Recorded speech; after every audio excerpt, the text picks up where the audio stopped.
پائیے جبرائیل امین آ کر بتا دیا کرتے ہیں اور آیتیں نازل ہو جاتی ہیں۔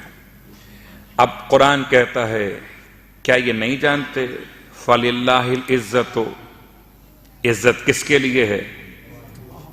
اللہ کے لیے ہے۔ کوئی اللہ کو سجدہ نہ کرے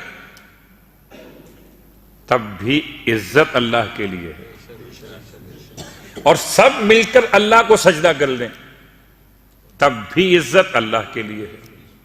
وَلِرَسُولِهِ، اور عزت اللہ کا رسول کے لیے ہے۔ سب کلمہ نہ پڑھیں تب بھی رسول خدا کی عزت ہے، اور سارے مل کے کلمہ پڑھ لیں تب بھی عزت پیغمبر کے لیے ہے۔ وَلِلْمُؤْمِنِينَ، اور تمام عزت اللہ اور اس کے رسول کے بعد صاحبان ایمان کے لیے، چاہے کوئی انہیں کافر کہے تب بھی عزت ان کے لیے، اور چاہے کوئی ان کا اسلام اور ایمان قبول کر لے تب بھی عزت مومنین۔ صلوات پڑھے محمد وآل محمد۔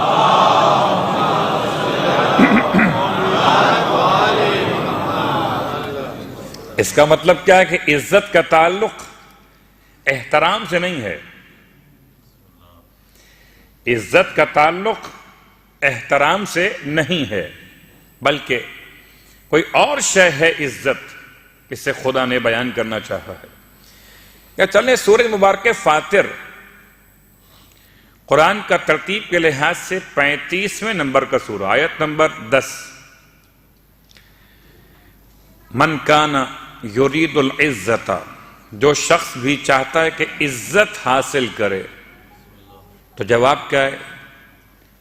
العزت للہ جمیعا، ساری عزتیں اللہ کے لیے ہیں۔ اگر کوئی شخص عزت چاہتا ہے تو ساری عزتیں اللہ کے لیے ہیں۔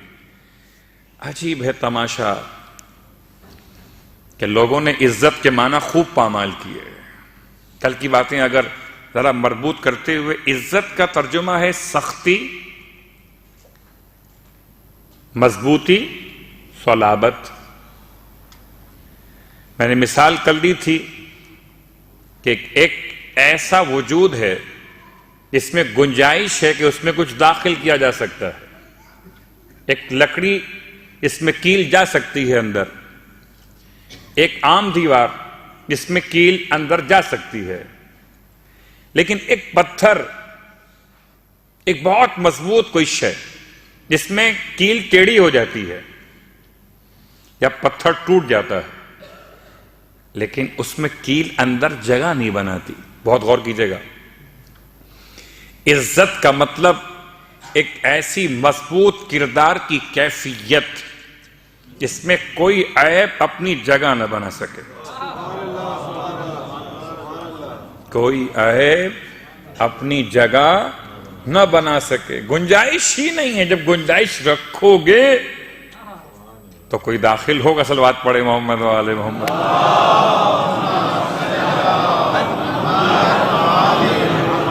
آپ بڑے پریشان تھے یا علی، آپ بڑے پریشان تھے کہ مکان خالی ہے۔ جب مکان خالی ہوگا تو آپ ڈھونڈیں گے کرایہ دار، اور جب مکان میں کوئی موجود ہوگا تو آپ کے پاس آسان جواب کہ مکان خالی نہیں ہے۔ بھائی بہت سے آئے، اس طرف سے آئے، وہاں سے آئے، وہاں سے آئے، آپ نے کہا مکان خالی نہیں ہے، مکان خالی نہیں ہے۔ اسی لیے جب اپنے مکان کو رکھو گے پر، تو کوئی بھی آنے والا آپ کے مکان میں داخل ہونے کی ہمت نہ کر سکے گا۔ رکھو مکان کو ایسا بھرا ہوا کہ سماعت بھی بھری ہوئی ہو، بصارت بھی بھری ہوئی ہو، اور کیا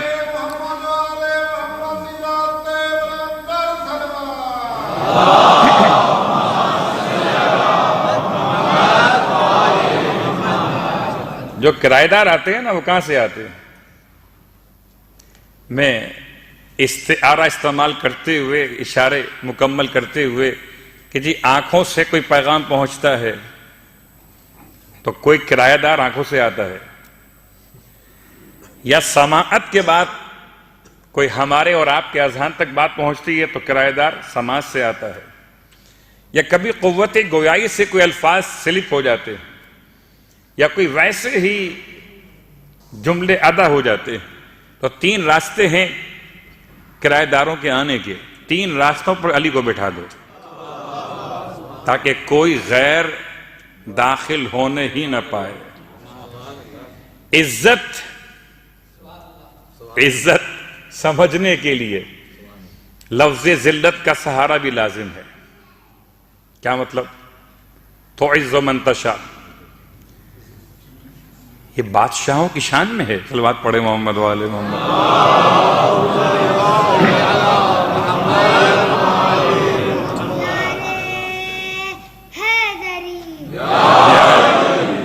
کیا یہ آیت بادشاہوں کی شان میں؟ تعز من تشاء، جس کو چاہے حکومت دے۔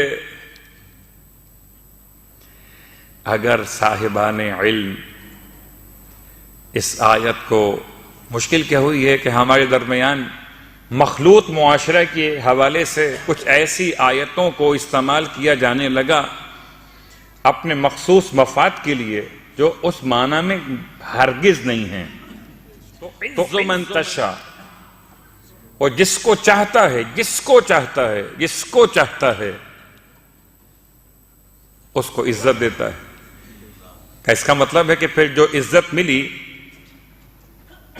حکومت کے نام سے، کیا وہ اللہ نے دی تھی؟ وَتُذِلُّ مَن تَشَاءُ، اور اگر ذلت کے معنی یہ ہے کہ صاحب کوئی آپ کو سلام نہ کرے، کوئی آپ کا مزاج نہ پوچھے، کوئی آپ کو اہمیت نہ دے، آپ داخل ہوں کوئی آپ کے لیے کھڑا ہو کر آپ کو مقام نہ دے، آپ اپنا سا منہ لے کر بیٹھ جائیے، کوئی آپ کو پوچھنے والا نہیں ہے، یہ ذلت ہے۔ اگر یہ ذلت ہے تو پھر انبیاء کے سارے واقعات میں اس طرح کی بہت سی باتیں ہیں۔ اس کا مطلب جس کو پتھر مارے جائیں، کیا جس کو پتھر مارے جائیں وہ صاحب ذلت ہو گیا؟ اور جس کے ساتھ لوگ تلواریں لے کر ساتھ ساتھ چلیں، قدموں پہ گرتے ہوئے چلیں، اس کے راستے میں پھول بچھاتے ہوئے چلیں، کیا یہ عزت ہو گئی؟ دنیا تو یہی کہتی ہے، مگر حسین یہ نہیں کہتے۔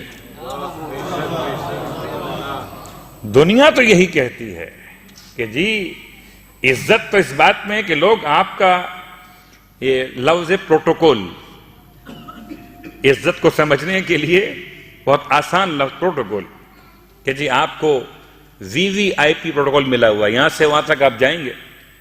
خیر یہ باتیں تو کچھ ایسے معاشروں کی علامت بن گئی کہ جہاں پر کچھ صاحبان ذلت ہیں، کچھ صاحبان عزت بنے ہوئے۔ لا حول ولا قوت۔ ذلت کے معنی ہے رخوت، نرم۔ اگر عزت کے معنی سخت ہیں تو معنی ذلت کے کیا بنے؟ نرم۔ نرم کا مطلب جہاں اتنی گنجائش ہو کہ برائی کردار میں داخل ہو جائے۔ آئیے اس لفظ کو سمجھتے ہیں سرکار سید الشہداء امام حسین علیہ السلام کے فرمان سے۔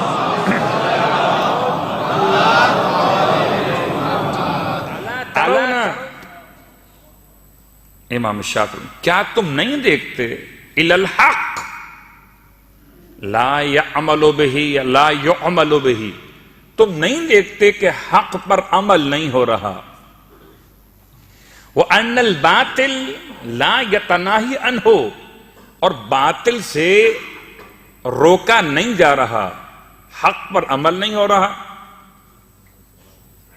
لوگ کہتے ہیں جی وہ تو کوفے سے خطوط بھیجے گئے تھے اس لیے امام آ گئے، اور ایک اتنا بڑا الزام اس کی برسوں سے جواب دیا جا رہا ہے کہ وہ خطوط لکھے تھے ان افراد نے جنہیں اس زمانے میں شیعہ کے نام سے یاد کیا جاتا تھا۔ چلیے اس کا جواب دینے کا وقت تو نہیں، خالی اشارے کر رہا ہوں۔ سرکار سید الشہداء نے مدینے سے نکلتے ہوئے کسی خطوط کا تذکرہ نہیں کیا۔ اس کا مطلب مدینے سے آپ کا نکلنا خطوط کی بنیاد پر نہیں تھا بلکہ امت کی اصلاح کی بنیاد پر تھا۔ اب خطوط آتے کہ نہ آتے خطوط آئے کہاں پر ہیں؟ مکہ المکرمہ میں۔ دوسری بات، لوگ کہتے ہیں کہ امام علیہ السلام حج کے احرام کو عمرے کے احرام میں تبدیل کر کے رخصت ہوئے۔ یہ جملہ میں پھر ریپیٹ کر رہا ہوں اس لیے کہ مجبوری ہے کہ شاید کسی نے مجھ سے سوال کیا کہ یہ بات واضح نہیں ہوئی کہ ایسا ہوا تھا کہ نہیں ہوا، کیا ہوا تھا اور کیا نہیں ہوا، یہ تو بتائیں گے امام زمانہ علیہ السلام آ کر۔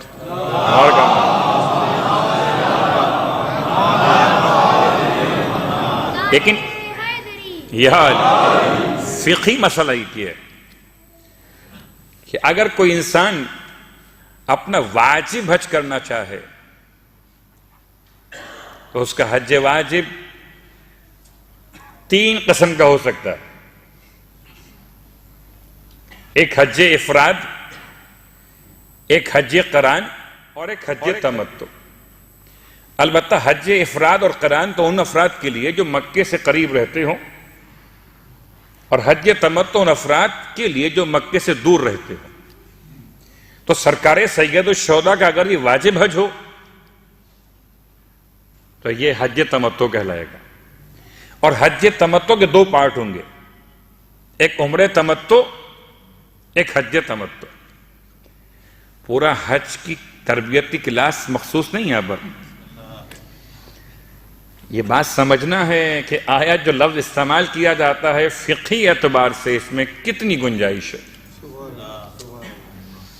مجھ جیسا ایک شخص جس کو معلوم نہ ہو کہ میں 4 رکعت نماز پوری پڑھ سکوں گا نہ پڑھ سکوں گا، وہ 4 رکعت نماز کی نیت کر لے، پھر 2 رکعت نماز پہ اس کو نماز ختم کرنا پڑے، بات سمجھ میں آتی ہے؟